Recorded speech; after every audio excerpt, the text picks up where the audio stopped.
नमस्कार क्लास। आज आपका बालाजी कंप्यूटर सेंटर के ऑनलाइन प्लेटफॉर्म पे आपका स्वागत है और मैं राहुल सिंह राठौड़, आपका टैली का न्यू टीचर।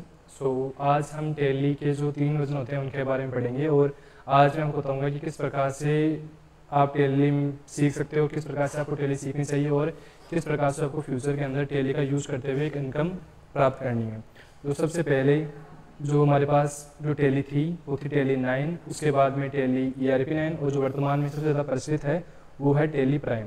तो ये सिंस जब GST से पहले टैली 9 काफ़ी प्रचलित थी, बट GST के बाद के अंदर जब GST लागू की गई और टैली के अंदर काफ़ी संशोधन हुआ तो टैली ने नया वर्जन लॉन्च किया गया जो था टैली ERP 9। और उसके बाद के अंदर जब टैक्स के अंदर फिर से कुछ और संशोधन हुए तो टैली प्राइम लॉन्च कर दिया गया। तो जो टैली प्राइम है जो वर्तमान में सबसे ज़्यादा प्रचलित है और उसके अंदर जो जितने भी टैक्स होते हैं वो आप आराम से रिकॉर्ड कर सकते हो। जितने भी आप जितने भी उसके अंदर जो भी आपका जनरल लेजर, जो भी आपकी एंट्रीज है वो आप आराम से रिकॉर्ड कर सकते हो, वो भी काफ़ी सहूलियत के साथ में। जिस प्रकार से टैली अगर आप जो आपके पास हमारे पास टैली प्राइम है, टैली प्राइम के अंदर क्या होता है कि जो भी इंसान टैली प्राइम के अंदर काम करता है वो एज अकाउंटेंट काम करता है और एज अकाउंटेंट जो काम किया जाता है वो अकाउंट्स को मैनेज करने का। तो एज अकाउंटेंट जो भी बंदा काम करता है तो उसके 3 काम होते हैं फर्स्ट ऑफ ऑल, और ये बिल्कुल बेसिक से है। तो टैली प्राइम के अंदर जो 3 काम होते हैं मेन, वो होता है तो फर्स्ट नंबर का कार्य होता है वो होता है आपका जिसे बोलते हैं रिकॉर्डिंग, और जो सेकंड नंबर का वर्क होता है जस्ट वन सेकंड गाइस,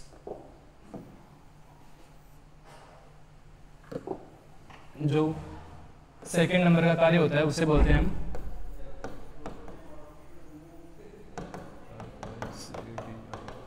जो सेकंड नंबर का कार्य है उसे बोला गया है क्लासिफिकेशन, और जो 3 नंबर का कार्य होता है जो एज अकाउंटेंट करता है उसे बोलते हैं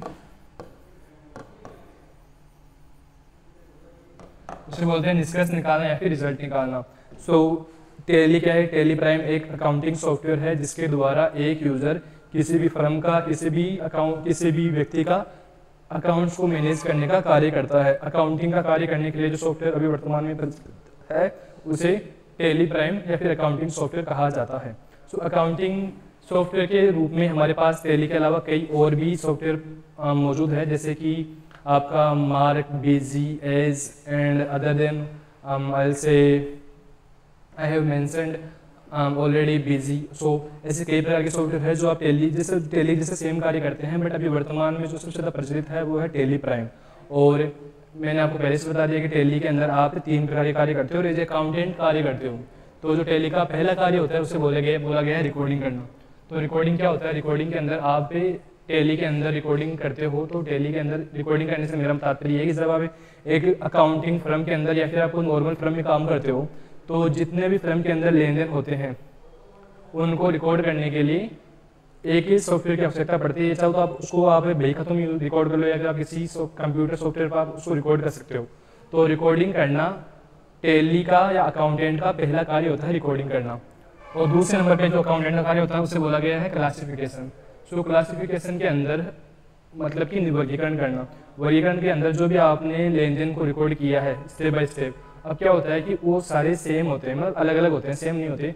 जैसे कि आपने उधार का भी लेन देन रिकॉर्ड कर दिया, आपने नगद का भी लेन देन रिकॉर्ड कर दिया, आपने परचेज का भी कर दिया, आपने सेल्स का भी कर दिया, आपने बैंक में कैश डिपॉजिट कराने का भी आपने रिकॉर्ड वहाँ पे कर दिया, आपने किसी को पेमेंट करना वो भी आपने रिकॉर्ड कर दिया। तो क्या होता है कि इसी जो भी आपने डाटा रिकॉर्ड किया है उसको वर्गीकरण करना, यानी उसको छांटना, मतलब कि एक प्रकार के रिकॉर्ड को एक जगह पे लिखना, उसे बोला गया है वर्गीकरण करना। और जो 3 नंबर पे है उसे बोलते हैं रिजल्ट, यानी निष्कर्ष निकालना, कि जो भी आपने डाटा यहाँ पे टैली के अंदर रिकॉर्ड किया है या फिर आपने अपने बही खातों के अंदर जो भी आपने डाटा रिकॉर्ड किया है उसके आधार पे निष्कर्ष निकालना कि भाई मेरी कंपनी के अंदर प्रॉफिट हो रहा है, लॉस हो रहा है, लॉस हो रहा है तो कितना हो रहा है, प्रॉफिट हो रहा है तो कितना हो रहा है।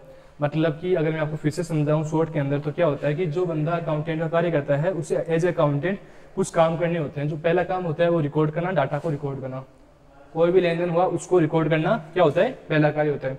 जो सेकंड नंबर पे काम होता है उसे बोला गया है क्लासिफिकेशन, यानी वर्गीकरण करना, कि आपको जितना भी लेन देन आपने रिकॉर्ड किया है उसको अलग अलग छांटना। और 3 नंबर पे क्या आ गया यहाँ पे? रिजल्ट, यानी निष्कर्ष निकालना। डाटा या ओके। डाटा या फिर जनरल एंट्रियों के आधार पे आपको ये निकालना होता है, ये रिकॉर्ड निकालना होता है कि आपको प्रॉफिट हुआ है, लॉस हुआ, या कितना हुआ, या रिपोर्ट निकालने का कार्य किया जाता है किस काम में, रिजल्ट के लिए।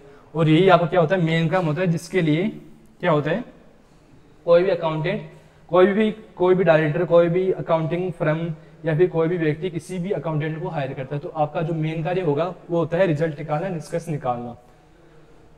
सो क्या होता है कि जब आप रिकॉर्डिंग करते हो और क्लासिफिकेशन भी करते हो, रिजल्ट निकालते हो, तो क्या होता है कि सबसे कम टाइम लगता है आपको रिकॉर्डिंग करने के अंदर, क्योंकि आपको बस नॉर्मल रिकॉर्ड एंट्री को रिकॉर्ड करना होता है। क्लासिफिकेशन में भी थोड़ा, अगर आप मैन्युअली करते हो, खुद से करते हो, तो क्लासिफिकेशन में काफी टाइम लगता है। और 3 नंबर पे क्या होता है, रिजल्ट निकालना, निष्कर्ष निकालना। सबसे मेन चीज यही होती है, और सबसे ज्यादा टाइम कंज्यूमिंग भी चीज यही होती है कि आपको बही खतों देख के आपको ये मालूम पटकना है कि मेरी कंपनी को प्रॉफिट हुआ या लॉस हुआ, balance sheet, profit and loss account, trial balance, और भी कई रिपोर्ट होती है जैसे कि AR रिपोर्ट, AP रिपोर्ट, तो वो सब निकालने में काफ़ी ज़्यादा टाइम, वो काफ़ी टाइम कंज्यूमिंग चीज़ होती है, प्रोसेस होती है इफ से। सो इन सब को हम एग्जांपल लेते हैं कि क्यों टैली इतनी प्रचलित है, क्यों लोग टैली पे ही कार्य करना पसंद करते हैं बजाय कि बही खातों का यूज़ करना। मतलब कि क्या होता है कि आप मैन्युअली भी काम कर सकते हो, कि आपके पास बही खाते हैं, आप उनका भी यूज़ कर सकते हो और आप टैली का भी यूज़ कर सकते हो। तो लोग टैली के ऊपर क्यों आ रहे हैं, तो उसके पीछे सबसे पहला रीज़न ये है कि टैली में आपको केवल एक काम करना पड़ता है। कौन सा काम करना पड़ता है, केवल आपको रिकॉर्डिंग करने का काम करना पड़ता है। और एक second, just in second guys, tally में आपको केवल एक काम करना पड़ता है, कौन सा, रिकॉर्डिंग करने का। बाकी क्लासिफिकेशन और रिजल्ट टैली आपके लिए खुद से निकाल के देता है, वो मैन्युअली नहीं करना पड़ता, वो टैली ऑटोमेटिकली आपके लिए कर देती है। तो आपको रिकॉर्ड करना है, टैली का टैली के अंदर आपको एक ही कार्य करना है, कौन सा, रिकॉर्ड करने का। बाकी क्लासिफिकेशन और रिजल्ट टैली आपके लिए स्वयं के लिए निकाल के देती है। बैलेंस शीट इसमें अपने आप बनती है, प्रॉफिट एंड लॉस इसमें अपने आप बनता है, और ट्रायल बैलेंस इसमें अपने आप बनता है। तो सारे काम टैली आपके लिए खुद से करती है, इसलिए टैली क्या है, वर्तमान में ज्यादा प्रचलित है। ये अकाउंटेंट, जो जितने भी अकाउंटेंट होते हैं उनके लिए सबसे पहले पसंद क्या है, टैली ही है। अब मैं आपको ये बताना चाहूंगा कि ये तो मैंने आपको बता दिया कि टैली का हम यूज क्यों करते हैं। अब मैं आपको ये बताना चाहूंगा कि टैली का यूज करके क्या बेनिफिट होते हैं, क्या इसमें कि इस प्रकार से इनकम का स्रोत स्टार्ट होता है। तो अभी हम स्टार्ट करते हैं। सभी जितने भी आप एक बड़ी कंपनियां होगी, जैसे MNC कंपनी होगी या फिर कोई बैंक हो गई, तो उसमें क्या होता है कि जब भी आप उसमें जाओगे इंटरव्यू आप करेक्ट करने के लिए, जब भी आप इंटरव्यू देने के लिए जाओगे एज ए अकाउंटेंट, तो वो आपसे जो पहला क्वेश्चन आपसे पूछा जाएगा वो ये पूछा जाएगा कि क्या आपको टैली आती है, नहीं आती है। तो उसका मतलब ये कंपल्सरी नहीं है कि आपको टैली पे काम करना पड़े फ्यूचर के अंदर। जैसे बैंक में जब आप काम करोगे तो ये कंपल्सरी नहीं है कि आपको टैली पे ही काम करना पड़ेगा। हो सकता है उनका, हो सकता नहीं, 110% चांस है कि उनका खुद का ही सॉफ्टवेयर होगा और उस पर आपको काम करना पड़ेगा। बट फिर भी वो आपसे पूछते हैं कि क्या आपने टैली की है या नहीं की। रीजन क्या है, रीजन है टैली के साथ में सीखा गया नॉलेज जो है अकाउंटिंग के बारे में। सो एज अकाउंटेंट आपको अकाउंटिंग तो आनी ही चाहिए, और टैली का मतलब है कि आपको अकाउंटिंग का नॉलेज है, क्योंकि टैली के अंदर आप एज अकाउंटेंट जो कार्य होता है वही आप टैली पे करते हो। तो मेन चीज ये, अगर आप कॉमर्स से हो तो अच्छी बात है, अगर आप साइंस और आर्ट्स से भी हो फिर भी आप टैली कर सकते हो, क्योंकि ये एक इतना अच्छा और इतना सही कोर्स है कि जिसके द्वारा आपको अकाउंट्स भी साथ में चलती रहेगी और टैली भी आपके साथ में चलती रहेगी। तो हम डिस्कस कर रहे थे कि क्यों जब आप एक बैंक में जाओगे तो आपसे वो टैली के बारे में पूछता है कि बजाय वो टैली पे चाहे वो काम करना पड़े या ना करना पड़े। हो सकता है उनका खुद का सॉफ्टवेयर हो सकता नहीं उनका खुद का सॉफ्टवेयर ही होता है।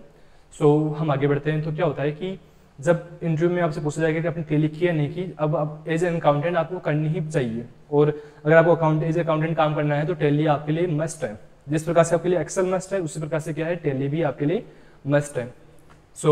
बात रही इनकम की, तो टैली का कोर्स करने के बाद में आप किसी भी MNC कंपनी जैसे कि इन्फोसिस, जेनपैक्ट जो जयपुर के अंदर है, आप उनमें ट्राई कर सकते हो, आप बॉम्बे वहाँ पे ट्राई कर सकते हो, या फिर आप किसी भी बैंक के अंदर ट्राई कर सकते हो। बैंक में तो जाओगे तो पहला क्वेश्चन, मतलब टेक्निकली पहला, not very first question but technique, जो इन द टेक्निक मतलब टेक और some question based on your qualification, वो सबसे पहला क्वेश्चन यही आएगा कि आपने टैली की है या नहीं की।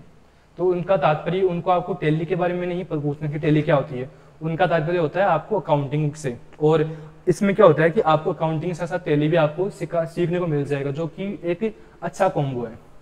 हम आगे बढ़ते हैं। मैंने आपको ऑलरेडी बता दिया कि टैली में किस प्रकार से आपको इनकम मिलेगी, आप फ्यूचर के अंदर क्या आपका इनकम का स्रोत होगा। आप किसी भी जो फर्म होती है, नॉर्मल फर्म होती है, आप वहाँ की भी आप अकाउंटिंग कर सकते हो। अगर आप कोई बड़ा कोर्स कर रहे हो, जैसे कि आप सपोज कुछ भी आप पढ़ाई कर रहे हो, आप कोई गवर्नमेंट के लिए आप तैयारी कर रहे हो और आप दिन के अंदर 1 या 2 घंटा टाइम निकाल के आप किसी भी फर्म की अकाउंटिंग भी कर सकते हो, तो आप एक साइड इनकम के रूप में भी टैली को आप देख सकते हो। इसमें भी आपकी अगर आप जानकारी नॉर्मल भी जानकारी है तो आप आराम से महीने के साइड इनकम में आप अपना खर्चा निकालने की भी तैयारी, मतलब उतनी इनकम तो आप कर ही सकते हो बिल्कुल कम काम करते हुए। आगे बढ़ते हैं। तो क्लास अब हम धीरे धीरे अपन सीरीज स्टार्ट करते हैं। तो सबसे पहले आज का जो हमारा टॉपिक है वो आएगा basic accounting. So basic accounting के अंदर ये आपकी पहली वीडियो है, और पहली वीडियो के अंदर आज हम पढ़ने वाले हैं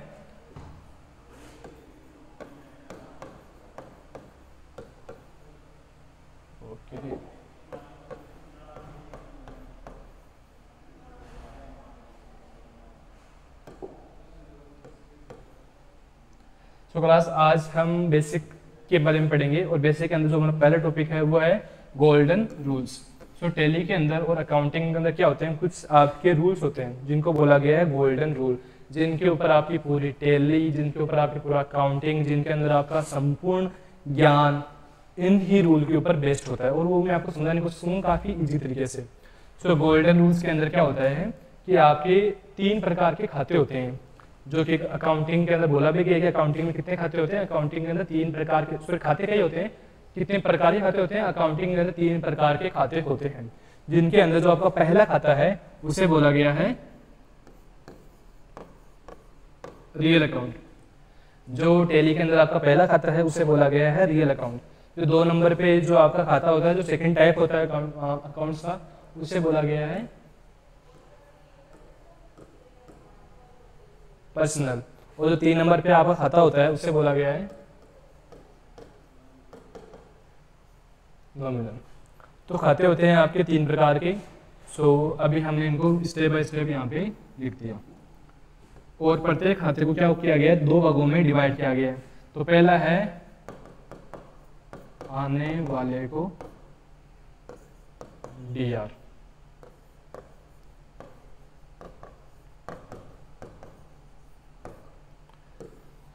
सो क्लास जो आपका पहला खाता है जिसे बोला गया है रियल अकाउंट, उस रियल अकाउंट के 2 भाग होते हैं, अर्थात रियल अकाउंट के अंदर आपके 2 प्रकार के नियम होते हैं। जो पहला नियम है उसे बोला गया है आने वाले को डीआर करो, जाने वाले को सीआर करो। तो ये कहता है कि देखो, मैं आपको सबसे पहले बेसिक सा आपको इन्फॉर्मेशन दूं इन खातों के बारे में। सो जो आपके टैली के अंदर 3 प्रकार के अकाउंट्स के अंदर 3 प्रकार के खाते होते हैं, रियल, पर्सनल, नॉमिनल। रियल का अभिप्राय होता है आपका वास्तविक खाते से, और जो सेकंड नंबर पे है पर्सनल, पर्सनल से तात्पर्य होता है व्यक्तिगत खाते से, और 3 नंबर पे आ गया आपका नॉमिनल। नॉमिनल का तात्पर्य होता है आपका वास्तविक खाते से। सो रियल अकाउंट के अंदर जो आपका पहला नियम है वो होता है आने वाली वस्तु को डीआर करो, जाने वाली वस्तु को सीआर करो। सो बेसिकली क्या होता है कि इसमें मोस्टली केस आता है, केस हो गया, और आपका कोई फर्नीचर हो गया, या फिर कोई कंप्यूटर हो गया, या फिर कोई भी ऐसी वस्तु जिसको आप देख सकते हो, छू सकते हो। बेसिकली जो आपका बैंक वाला पैसा होता है, इलेक्ट्रॉनिक मनी, वो भी इसी में आता है, जो कुछ एक्सेप्शन हो सकता है इसका। सेकंड नंबर पे आता है आपका पर्सनल, और पर्सनल में क्या होता है कि पर्सनल में होता है, इसमें काम होता है ओन क्रेडिट, उधार वाली चीजें आती है जो उसमें व्यक्ति इन्वॉल्व होते हैं। सो फर्स्ट वाला हो गया पाने वाले को डीआर करो, और देने वाले को सीआर करो। सो ये आपका सेकंड नंबर पे जो अकाउंट्स, सॉरी जो सेकंड नंबर खाता है उसके अंदर आपके 2 नियम होते हैं। जो पहला नियम कहलाता है आपको पाने वाले को डीआर करो, देने वाले को सीआर करो। और 3 नंबर का जो खाता होता है उसे बोलते हैं नॉमिनल। नॉमिनल का मतलब होता है हिंदी के अंदर अवास्तविक, और अवास्तविक कहता है कि आपको खर्चा हानि करना है आपको डीआर, और लाभ और आय करना है आपको सीआर।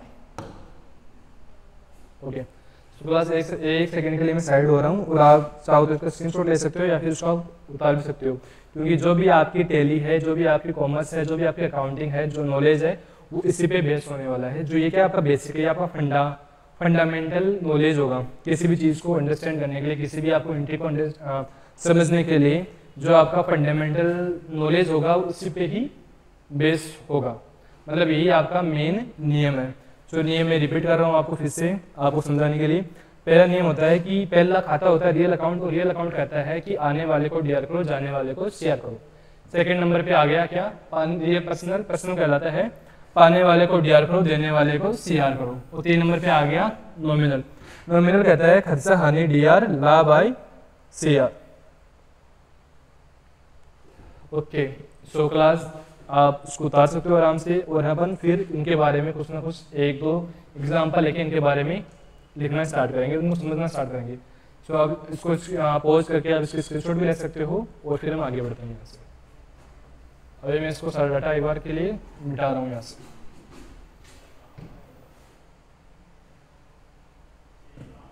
वो कहाँ था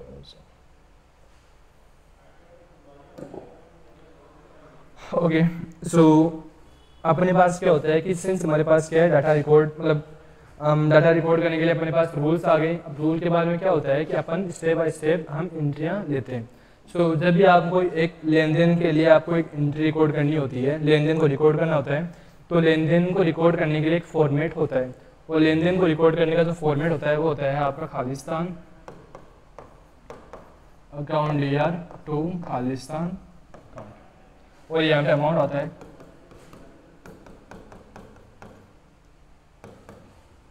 सो क्लास जब भी आप कोई भी एक लेन देन को रिकॉर्ड करोगे तो आपके पास इस प्रकार का एक ही फॉर्मेट होना चाहिए।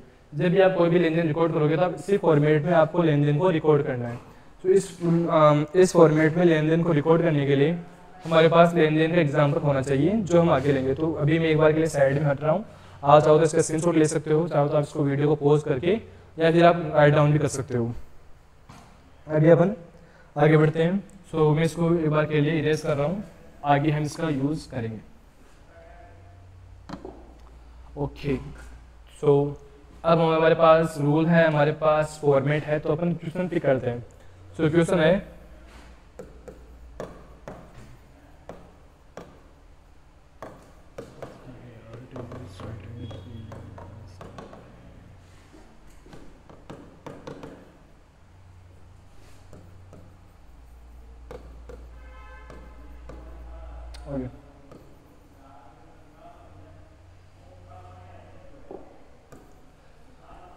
सो क्लास क्वेश्चन हमारे सामने आ चुका है कि mister Sharma started business with cash 5 lakh rupees. So question हमारा ये बनता है कि मिस्टर शर्मा ने 5 लाख रुपए लगाकर व्यापार शुरू किया। सिंपल क्वेश्चन है, मिस्टर शर्मा ने 5 लाख रुपए लगाकर व्यापार शुरू किया। तो इसके अंदर क्या होता है, अगर आप इस क्वेश्चन को करने से पहले, इस क्वेश्चन को इस लेन देन को रिकॉर्ड करने से पहले आपको ये समझना पड़ेगा कि क्वेश्चन में हो क्या रहा है, या फिर जो भी आपका क्वेश्चन का लेखक है वो इस क्वेश्चन के द्वारा क्या कहना चाहता है। सो सिंपल सा क्वेश्चन है, अगर मैं इसको हिंदी में लिखना पसंद करूंगा एक बार के लिए आपके लिए, आपके अंडरस्टैंडिंग के लिए मैं इसको एक बार हिंदी में लिखना पसंद करूंगा। ओके,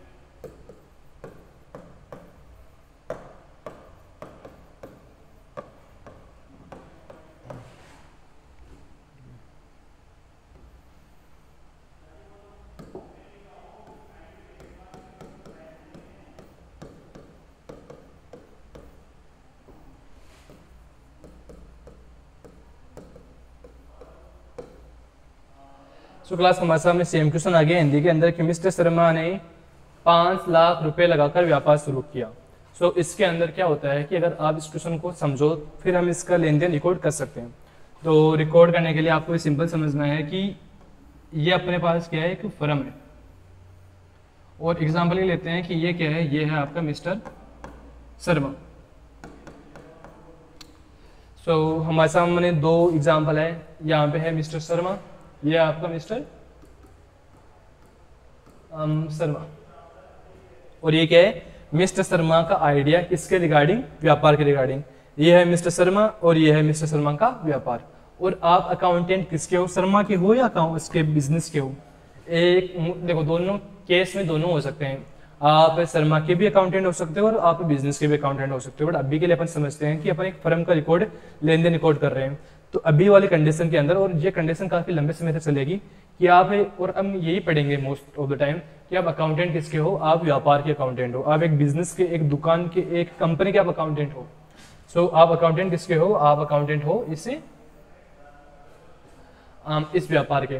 तो सिंस आप एक व्यापार के अकाउंटेंट हो तो आपको व्यापार के नजरिए से देखना है कि व्यापार में क्या आ रहा है, व्यापार में क्या जा रहा है। सो क्वेश्चन ये है कि मिस्टर शर्मा ने 5 लाख रुपए लगाकर व्यापार शुरू किया।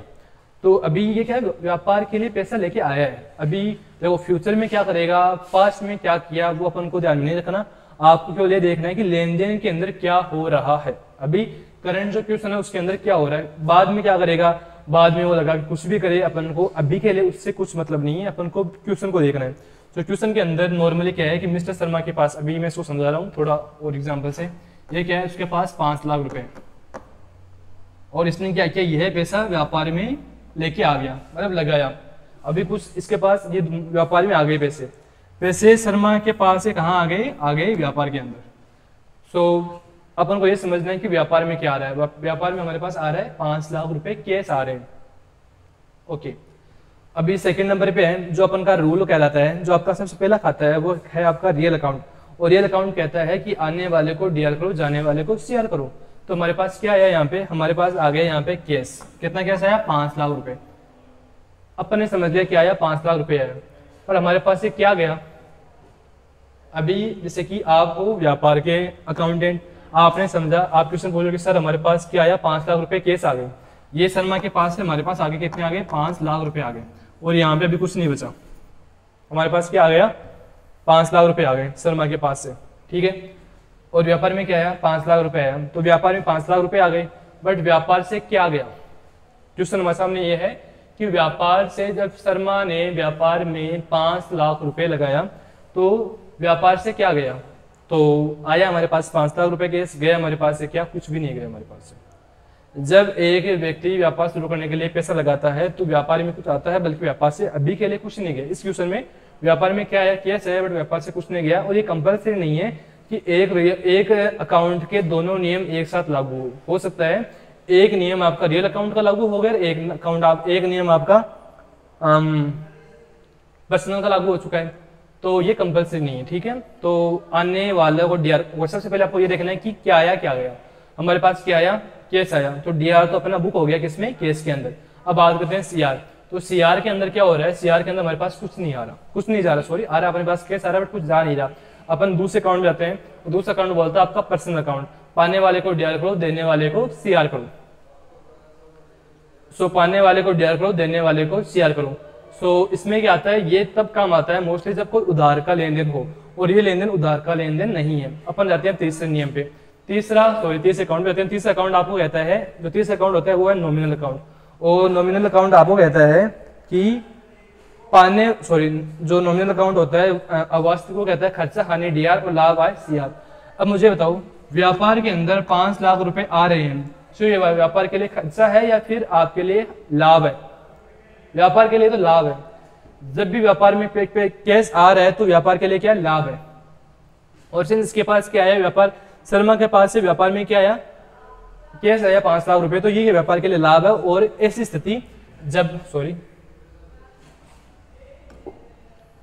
इसको मैं एक बार मिटा देता हूँ, कल जस्ट सेकंड में मिटा रहा हूँ इसको एक बार के लिए। ओके, सो हमारे को सिंपल हो गया कि जब भी कोई कंपनी का मालिक कंपनी में पैसा लगाता है उससे हम बोलते हैं कैपिटल यानी पूंजी। ओके, सबसे पहले अपन को लेन देन को रिकॉर्ड करना है एंट्री फॉर्मेट में। तो सबसे पहले अपन को फॉर्मेट बताना पड़ेगा, Khalistan account DR to Khalistan account. Okay, we don't need this. Okay, so हमारे सामने क्या है, सिंपल सा एक फॉर्मेट है, Khalistan account DR to Khalistan account. और अभी हमारे पास क्या है, 2 जगह खाली है। जस्ट 1 सेकंड गाइस,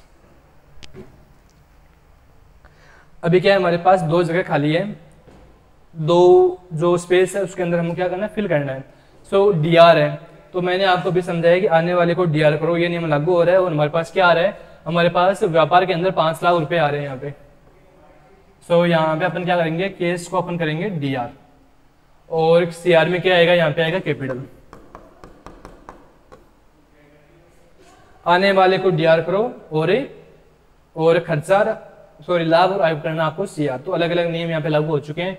यहाँ पे अमाउंट कितना आएगा, अमाउंट आएगा 5 लाख।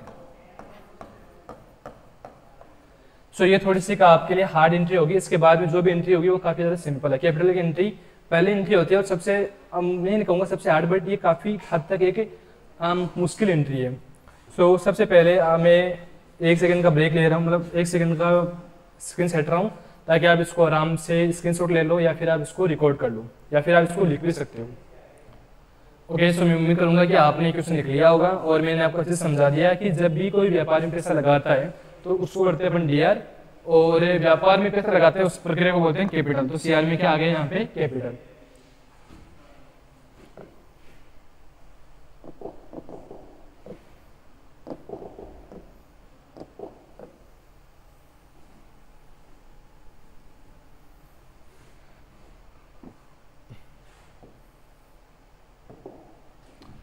ओके, सो हमारे पास क्या हो गया, अभी क्वेश्चन नंबर 2 आ चुका है और क्वेश्चन नंबर 2 आएगा।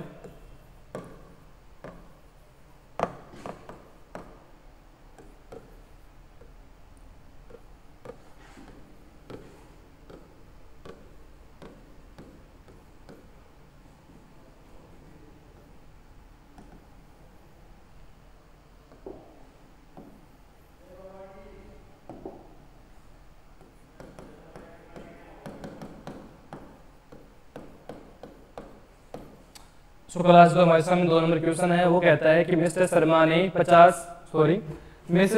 10,000 रुपए का फर्नीचर खरीदा। सो इसके लिए अपन ने सबसे पहले फॉर्मूला बताया, Khalistan account DR to Khalistan account. अभी जो आपका सबसे पहला अकाउंट है वो है रियल अकाउंट, और रियल अकाउंट कहता है कि आने वाले को DR करो, जाने वाले को CR करो।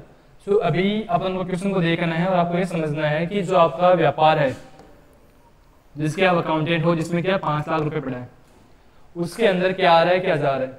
सो जब भी मिस्टर शर्मा व्यापार के लिए या फिर जब व्यापार कोई फर्नीचर खरीदेगा, सो पहला काम व्यापार स्टार्ट करने के बाद में जो भी व्यापार का मालिक होगा वो सबसे पहले फर्नीचर लेके आएगा या कंप्यूटर लेके आएगा। सो इसने क्या खरीदा, फर्नीचर खरीदा। सो हमारे पास क्या आया, 10,000 रुपये का यहाँ पे फर्नीचर आ गया। क्या गया, 10,000 रुपये का व्यापार में। जब भी व्यापार का मालिक या फिर व्यापार के कर्मचारी व्यापार के लिए फर्नीचर खरीदेंगे तो व्यापार में क्या आएगा, फर्नीचर आएगा। तो व्यापार से क्या जाएगा, कैश जाएगा। तो व्यापार में क्या आया, व्यापार में आया फर्नीचर, और व्यापार से क्या गया, व्यापार से गया कैश। 10,000 रुपये का फर्नीचर आ गया, 10,000 रुपये का कैश यहाँ से चला गया। सो आने वाले को DR करो, जाने वाले को CR करो। तो कंपनी में क्या आया, कंपनी में आया फर्नीचर, कंपनी से क्या गया, कैश। आने वाले को DR करो, जाने वाले को CR करो। सिंपल है, मिस्टर शर्मा ने 10,000 रुपये का फर्नीचर खरीदा, क्या आया, फर्नीचर, क्या गया, कैश। सो DR में अपन ने लिख दिया यहाँ पे फर्नीचर, और CR में क्या आएगा यहाँ पे, कैश। सो व्यापार में आया अपने पास फर्नीचर और व्यापार से गया हमारे पास से कैश। आने वाले को DR करो, जाने वाले को CR करो। ये अपनी पहली एंट्री ऐसी है जिसके अंदर दोनों नियम रियल अकाउंट के लागू होते हैं। इतना मुश्किल नहीं है, काफ़ी ज़्यादा ईजी है अकाउंटिंग और काफ़ी ज़्यादा एंटरटेनिंग है। हम इसको स्टेप बाय स्टेप, अगर आपके अंदर थोड़ी बहुत भी क्यूरियोसिटी है और थोड़ी बहुत भी अगर आपको एफर्ट्स देने की अगर आपके अंदर हिम्मत है तो आप आराम से टैली कर सकते हो, हंसते हंसते। आगे बढ़ते हैं अपन। सो ये क्वेश्चन मैं एक बार के लिए स्क्रीन से साइड हो रहा हूँ, आप स्क्रीनशॉट ले सकते हो, आप वीडियो पॉज कर सकते हो और आप एंट्री को लिख सकते हो या फिर आप इसको स्क्रीनशॉट भी ले सकते हो, एज आई ऑलरेडी मेंशन। सो मैं उम्मीद करता हूँ कि आपने इसका स्क्रीनशॉट ले लिया होगा, इसको आपने रिकॉर्ड कर लिया होगा। अब अपन क्या करते हैं, क्वेश्चन नंबर 3 की ओर जाते हैं।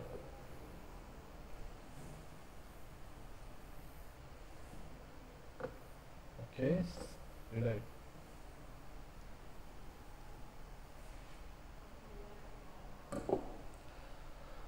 सो बस क्वेश्चन नंबर 3 आएगा, मिस्टर शर्मा ने 10,000 रुपये का माल खरीदा। सो क्वेश्चन हमारे सामने सिंपल है, मिस्टर शर्मा ने 10,000 रुपये का माल खरीदा। Okay, so since mister Sharma ने 10,000 रुपये का माल खरीदा, तो क्लास जो लास्ट टाइम पे जो हमारे पास क्वेश्चन आया था उसमें था मिस्टर शर्मा ने 10,000 रुपये का कंप्यूटर खरीदा, और अभी क्या आया, मिस्टर शर्मा ने 10,000 रुपये का माल खरीदा। सो लास्ट टाइम पे अभी इसको रिकॉर्ड करते हैं, इसके बाद अपन को समझाऊंगा। एक टॉपिक है, एक पॉइंट है जिससे मैं आपको वो भी समझाऊंगा, उसमें दूंगा। सो अभी अपन को ये रिकॉर्ड करना, तो रिकॉर्ड करने के लिए अपने पास क्या होना चाहिए, एक फॉर्मूला होना चाहिए, खालिस्तान अकाउंट DR टू।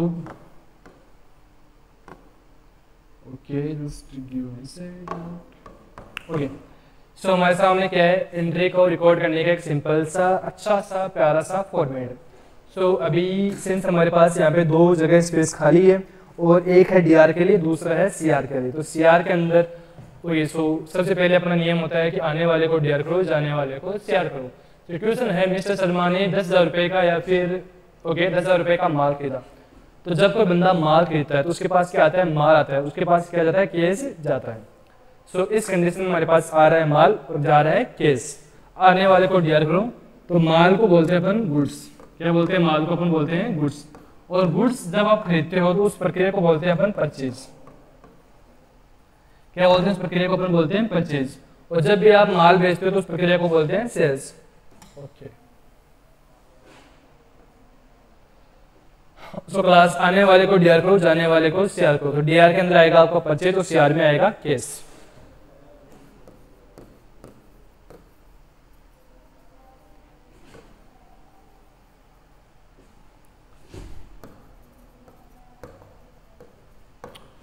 तो क्लास ये आपका सिंपल सा एक 3 नंबर की एंट्री है कि मिस्टर शर्मा ने 10,000 रुपये का माल परचेज किया।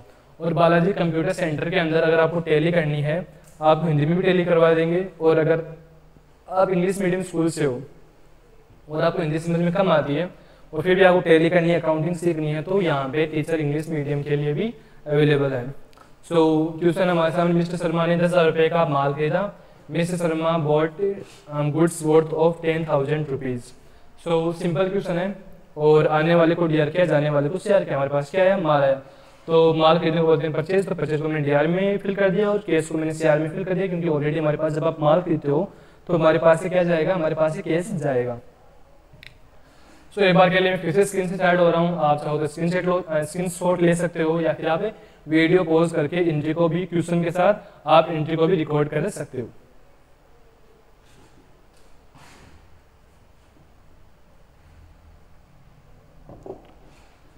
Question number 4। Okay, question number 4 से पहले मैं आपको इंपॉर्टेंट टर्म समझा दूं कि एक होता है संपत्ति, एक होता है माल। दोनों में मोटा मोटा डिफरेंस ये होता है कि संपत्ति को अपन परचेज, संपत्ति को अपन बाई करते हैं किस उद्देश्य से, यूज करने के उद्देश्य से। और अपन माल को बाई करते हैं किस उद्देश्य से, सेल करने के उद्देश्य से। मतलब कि जब सपोज करो आपकी कपड़े की दुकान है, कपड़े की दुकान में आपने कपड़ा खरीदा, क्यों खरीदा होगा, कपड़े को बेचने के लिए। तो कपड़े की दुकान में कपड़ा क्या है, माल है। और वहीं कपड़े की दुकान में आपने एक लैपटॉप परचेज किया, तो कपड़े की दुकान के अंदर लैपटॉप आपने बहुत ज़्यादा से परचेज किया है अकाउंटिंग करने के लिए, या फिर डाटा लिखने के लिए, कितना माल आया, कितना माल गया, या फिर बिल बनाने के लिए आपने कंप्यूटर मंगाया होगा। अदरवाइज कपड़े की दुकान में कंप्यूटर का क्या काम है, लैपटॉप का क्या काम है। और इन केस अगर आप लैपटॉप बेचने का काम करते हो तो वो चीज़ अलग होती है। मतलब कि जिस भी वस्तु को आपने खरीदा है बेचने के लिए, तो वो क्या आएगा, वो आएगा माल में। और जिस भी वस्तु को आपने खरीदा है यूज करने के उद्देश्य से, तो वो क्या आएगा, संपत्ति में। सो कपड़े की दुकान में कपड़ा क्या है, माल है। और कपड़े की दुकान के अंदर कंप्यूटर क्या है, संपत्ति है। वहीं अगर आपकी कंप्यूटर की ही दुकान है तो कंप्यूटर की दुकान के अंदर कंप्यूटर क्या होगा, माल होगा। सो जब आप संपत्ति खरीदते हो तो संपत्ति में जब आप एंट्री करते हो तो संपत्ति के अंदर परचेज में भी संपत्ति का नाम आएगा। अगर आपने कंप्यूटर खरीदा है तो कंप्यूटर ही, तो जब आपने कंप्यूटर की दुकान में कंप्यूटर खरीदा तब आएगा परचेज। और कंप्यूटर की दुकान में कपड़े की दुकान में आपने कंप्यूटर खरीदा तो आएगा कंप्यूटर। सो जब कंप्यूटर खरीदोगे तो क्या आएगा, कंप्यूटर का नाम आएगा। कंप्यूटर बेचोगे तो भी क्या आएगा, कंप्यूटर का नाम ही आएगा।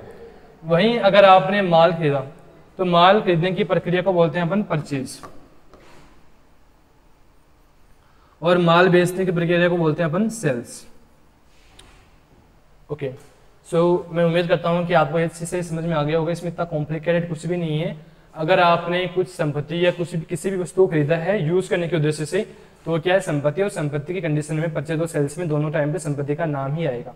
और वहीं अगर आपने माल खरीदा है, जिस भी वस्तु को आपने खरीदा बेचने के उद्देश्य से, तो तब क्या आएगा, तब आएगा परचेज खरीदते टाइम और सेल्स बेचते टाइम।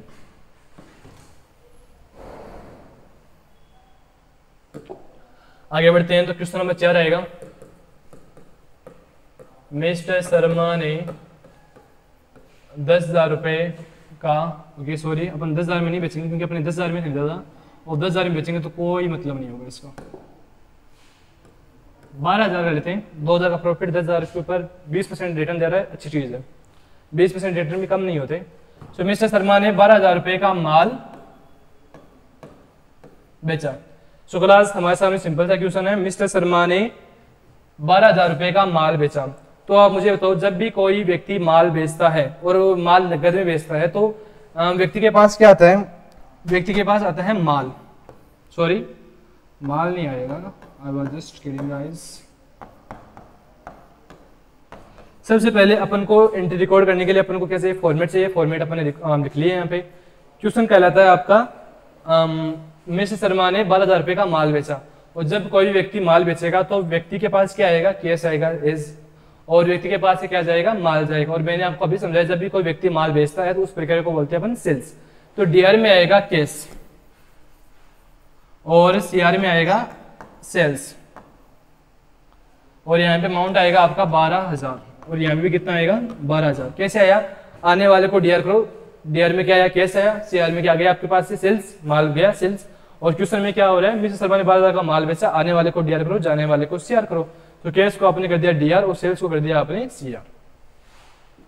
मैं फिर से कुछ समय के लिए स्क्रीन से बाहर जा रहा हूँ ताकि आप इसको स्क्रीनशॉट ले सको और आप अपनी वीडियो को पॉज करके इसको आप आराम से रिकॉर्ड कर सकते हो कॉपी या नोटबुक के अंदर। और मैं इसको यहाँ से एक बार के लिए इसको भी मैं हटा देता हूँ। क्वेश्चन नंबर 5, और जो आज का लास्ट क्वेश्चन है वो आएगा, मिस्टर शर्मा ने 30,000 रुपये बैंक में जमा की। मिस्टर शर्मा ने 30,000 रुपये बैंक में जमा किए। सिंपल सा क्वेश्चन है, मिस्टर शर्मा ने 30,000 रुपये बैंक में जमा किए। पहला अपन ने क्या किया, Khalistan account DR to Khalistan account. Simple सा है, मिस्टर शर्मा ने बैंक में 30,000 रुपये जमा कराए, डीआर में आएगा वह वस्तु जो आपके पास आई और सीआर में आएगा वह वस्तु जो आपके पास से गई। सो अगर मैं बैंक में जमा कराता हूँ कैश, तो मेरे पास रियल मनी तो जाएगी, जो नोट होते हैं कड़े, क्या बोलते हैं उसको, कड़वे कड़वे नोट होते हैं, वो तो अपने पास से जाएंगे, कड़क नोट तो जाएंगे, और जो इलेक्ट्रॉनिक मनी कहलाते हैं, जो आप फोन पे के द्वारा यूज करते हो वो आपके पास आएगी। सिंपल चीज है, नोट आपके पास जाएंगे और इलेक्ट्रॉनिक मनी आपके पास आएगी। तो आने वाले को डीआर करो, तो डीआर में जो मनी आती है उसे बोलते हैं अपन बैंक, और सीआर में आएगा कैश। आने वाले को मैंने किया डीआर और जाने वाले को मैंने किया सीआर। जो नीचे वाली लाइन है वो होती है सीआर की और ऊपर वाली आती है डीआर की। अमाउंट आएगा यहाँ पे 30,000 रुपये और 30,000 रुपये।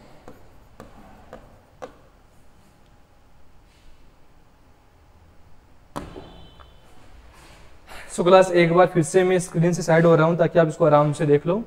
ओके, और मैं उम्मीद करता हूँ आपने स्क्रीनशॉट ले लिया होगा या फिर आपने डाटा को या फिर जो भी मैंने एंटर की उसने आपने उसको रिकॉर्ड कर लिया होगा।